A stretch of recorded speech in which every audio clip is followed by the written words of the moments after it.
मोक्यातला आरोपी जेलमधून सुटतो, बाहेर येतो, त्याच्या मित्रांसोबत एक भव्य दिव्य अशी रॅली काढतो. कायदा सुव्यवस्थेचा प्रश्न कुठेतरी निर्माण होतोय का अशी चर्चा पुणे पोलिसांवर उठते आणि हा व्हिडिओ जो आहे तो संपूर्ण सोशल मीडियावर व्हायरल होतो.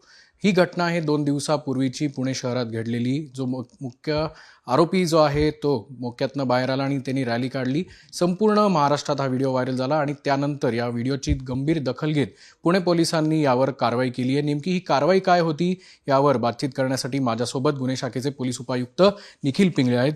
सर, सोशल मीडियावर अनेक वेळा हा व्हिडिओ व्हायरल फिरत होता आणि त्यानंतर आपण कारवाई केलेली आहे. काय नक्की ही कारवाई होती? या प्रकारानंतर आपण संबंधित विषयामध्ये कायद्याच्या तरतुदीमधले जी काही सगळी कलमं आहेत त्याच्या अंतर्गत कारवाई करत गुन्हे दाखल केले होते आणि ते गुन्हे दाखल केल्यानंतर त्या तपासाचा भाग म्हणून ही सगळी कारवाई जी आहे ती कारवाई आपण त्या ठिकाणी करत होतो.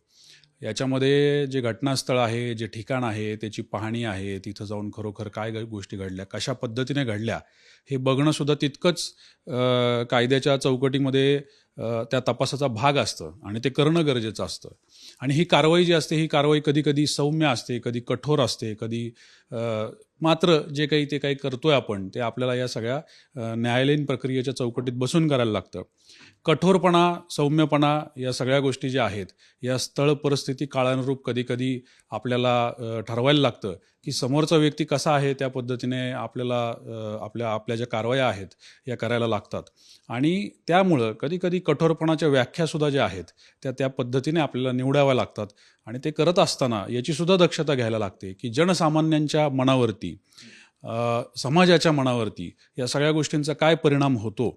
आणि ते करत असताना आपलं दिलेलं कर्तव्य, आपल्याला दिलेल्या जबाबदाऱ्या आणि आपल्याला दिलेले अधिकार हे करत असताना, पार पाडत असताना कुठल्याही प्रकारे न्यायालयाने किंवा न्यायव्यवस्थेने मांडून दिलेल्या चौकटीच्या बाहेर आपण जाणार नाही याची सुद्धा दक्षता घेत आम्हाला हे सगळं काम करायला लागतं.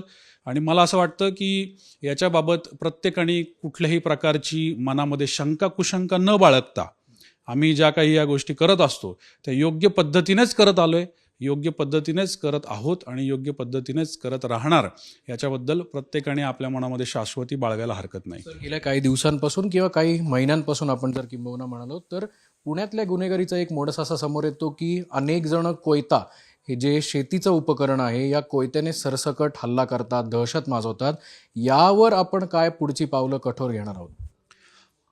कोयता हे वापर केलं जाणारं हत्यार निश्चित आहे, परंतु त्याच्या मागच्या काही गोष्टी आपल्याला समजून घेणं गरजेचं आहे. कारण शेतकरी कुटुंबामध्ये अगदी सर्रासपणे वापरलं जाणारं, ठेवलं जाणारं जसं कुऱ्हाड असते तसं कोयतासुद्धा घरामध्ये असते. आजही तुम्ही अगदी आमच्या जरी घरात गेला तरी ते तुम्हाला वापरासाठी, शेतीच्या वापरासाठी असलेलं, उपयुक्त असलेलं एक अवजार म्हणून त्या ठिकाणी वापरलं जातं. कुठल्याही अवजाराचा वापर ज्यावेळी हत्यारासाठी केला जातो त्यावेळी त्यामध्ये आम्हाला कायद्याच्या तरतुदीमध्ये संबंधितांवरती गुन्हा दाखल करता येणं शक्य असतं.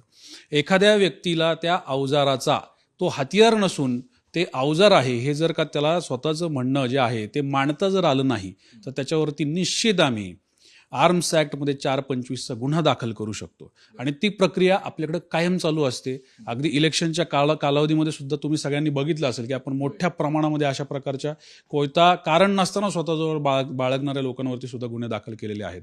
आणि त्याच्यामुळं ही जी प्रक्रिया आहे ही निरंतर चालू राहणारी प्रक्रिया आहे. या वस्तूचा वापर, कुठल्याही वस्तूचा वापर हा चुकीच्या पद्धतीने काही आज केला जात नाहीये. हा अगदी पुराणांच्या काळांपासून सुद्धा आपण वाचत आलेलो आहे, पाहत आलेलो आहे आणि बघत आलेलो आहे की एखाद्या कुठल्याही गोष्टीचा जर चुकीचा वापर होत असेल तर आम्ही त्याला बांधील तर आहोतच, परंतु आम्ही जागरूक सुद्धा आहोत की ती जर चुकीची वापर होणार असेल तर त्याच्यावरती संबंधितांवरती कठोर कारवाई झालीच पाहिजे. पण मग सर, जे कोयता घेऊन अनेक अल्पवयीन मुलं आहेत आणि शिवाय जे या अल्पवयीन मुलांना प्रवृत्त करणारी एक टोळी आहे, यांना रोखण्यासाठी यांच्याकडून जी दहशत माजवल्या जाते त्याच्यासाठी आपण काय खबरदारी घेतो? पोलीस खात्यामध्ये अशा प्रकारच्या या गुन्हेगारी टोळींच्या बाबतचा एक अभिलेख हा कायम मेंटेन केलेला असतो. बऱ्याचदा या सगळ्या लोकांना तपासण्याचं काम सुद्धा हे नियमितपणे चालू असतं. आणि ते सगळं करत असताना यांच्या कुठं हालचाली आहेत, हे लोक कुठं फिरतायत, या कुठल्या प्रकारच्या गोष्टींच्या संपर्कात ते आहेत. अगदी नुकतीच जर गोष्ट सांगायची झाली तर अशा प्रकारच्या इन्फॉर्मेशन नेटवर्कमधून सुद्धा आपण नुकतंच 2-3 असे काही गुन्हे टाळू शकलो की ज्याच्यामध्ये कदाचित पुढे जाऊन एखाद्या व्यक्तीची हत्या होणार होती. मग त्याच्यामध्ये फायरआर्मचा वापर असेल किंवा कोयत्यासारख्या किंवा इतर काही धारधार शस्त्रांचा वापर असेल, अशा सुद्धा गोष्टी आपण टाळू शकलो. कधी कधी अशा गोष्टी आमच्या नजरेतून सुटतात, कारण आम्ही सुद्धा कितीही काही म्हटलं तरी आम्ही देव नाही आहोत. आणि त्यावेळी कधी कधी अशा प्रकारच्या गोष्टी सुटल्यानंतर आमच्यापर्यंत ती गोष्ट नंतरहून जरी आली तरी आम्ही जितकं शक्य होईल तितक्या लवकर त्या गोष्टींवरती कारवाई करत असतो. काल परवाची सुद्धा जी घटना आहे त्या घटनेमध्ये सुद्धा काहीसा अशाच प्रकारची घटना घडल्यानंतर त्याच्यावरती आम्ही लवकरात लवकर तात्काळ जे काही शक्य असेल, जितकी काही शक्य असेल ती सगळी यंत्रणा घेऊन त्या ठिकाणी कारवाईसाठी उपस्थित होतो. अशावेळी आम्हाला सुद्धा प्रचंड अडचणींना सामोरं जायला लागत असतं, कारण शहरामध्ये, इतक्या मोठ्या शहरामध्ये एकाच वेळी अनेक ठिकाणी अनेक गोष्टी, अनेक गांभीर्याच्या गोष्टी घडत असतात. त्याच दिवशी जर आपण इतर अभिलेख बघितले तर इतर सुद्धा काही गुन्हे त्या ठिकाणी घडलेत. आणि त्याच्यामुळं यंत्रणेला आपली सगळी मनुष्यबळ जे आहे, आपल्याकडचा जो रिसोर्सेस आहे, त्या सगळ्यांचा विचार करून त्या कारवाई करत असताना कधी अशा प्रकारच्या गोष्टी ज्या आहेत त्या गोष्टींमध्ये कदाचित नंतरहून का होईना परंतु अशी कारवाई करताना दक्षता घेत, इतर बाबींचा विचार करत या सगळ्या गोष्टींचा आपल्याला पाठपुरावा करत त्या पूर्ण कराव्या लागतात. एक शेवटचा प्रश्न, कोयत्यासह गाड्यांची तोडफोड, दहशत माजवणे, छेडछाड करणे अशा संबंधित गुन्हेगारांची पुणे पोलिसांकडे कुंडली तयार आहे का? 100% या सगळ्या प्रकारची कुंडली आपल्याकडे तयार असते.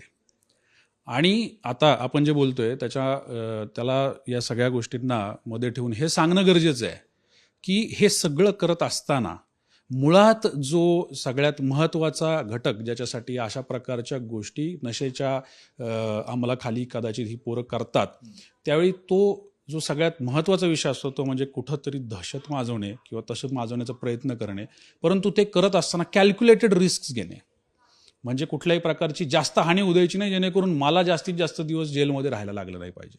हे जे कॅल्क्युलेशन आहे याच्याबाबत प्रत्येकाने विचार करणं गरजेचं आहे की त्याची जी दहशत आहे ही आपल्या मनामध्ये प्रत्येकजण पोलीस आहे, प्रत्येकजण कमीत कमी काहीच नाही तर पोलिसांचा कान आणि डोळा म्हणून काम करू शकतो.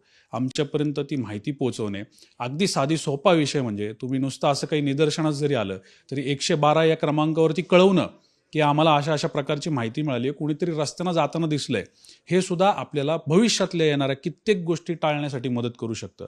आपल्याकडे काही गोपनीय माहिती असेल तर ती गोपनीय माहिती आमच्यापर्यंत पोहोचवण्यासाठी मदत होऊ शकते. अशा प्रकारे पोलीस हा शेवटी समाजाचा एक घटक आहे. पोलीस हा समाजाचा एक असा अविभाज्य घटक आहे की जो समाजाने जर त्याला साथ दिली तरच जास्त यशस्वीपणे काम करू शकतो.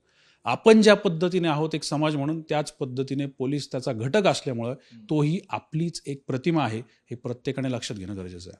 खूप खूप धन्यवाद सर. तर आपण बघू शकतो की पुण्यातील टोळ्यांची किंवा इतरत्र गुन्हेगार आहेत त्यांची सगळी कुंडली पुणे पोलिसांकडे आहे. त्यामुळे येत्या काळात गुन्हेगारीचा पॅटर्न म्हणून ओळखल्या जाणाऱ्या या शहरात खाकी पॅटर्नच दिसेल अशी अपेक्षा आहे. कॅमेरामन आदर्श कटकेसह अक्षय बडवे, साम टीव्ही न्यूज, पुणे. देश विदेशातील प्रत्येक घडामोडींचे लाईव्ह अपडेट मिळवण्यासाठी आता साम टीव्हीच्या सर्व सोशल मीडिया प्लॅटफॉर्मला लाईक, फॉलो आणि सबस्क्राईब करा. तसंच सर्व नोटिफिकेशनसाठी बेल आयकॉन प्रेस करायला विसरू नका.